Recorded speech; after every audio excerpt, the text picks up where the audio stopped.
Remove the top cover. Remove the PCIe riser cages or fillers, the chassis air baffle and the PCIe expansion tray.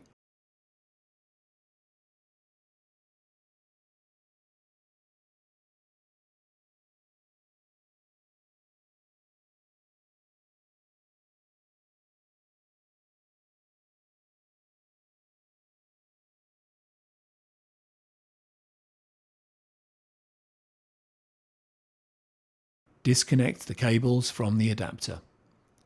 Lift the PCIe riser assembly off the system board.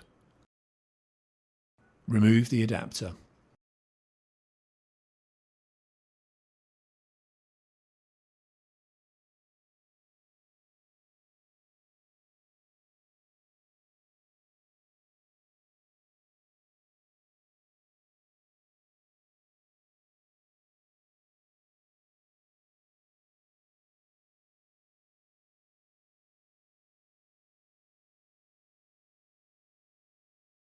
Remove the 3 screws that secure the riser card to the bracket.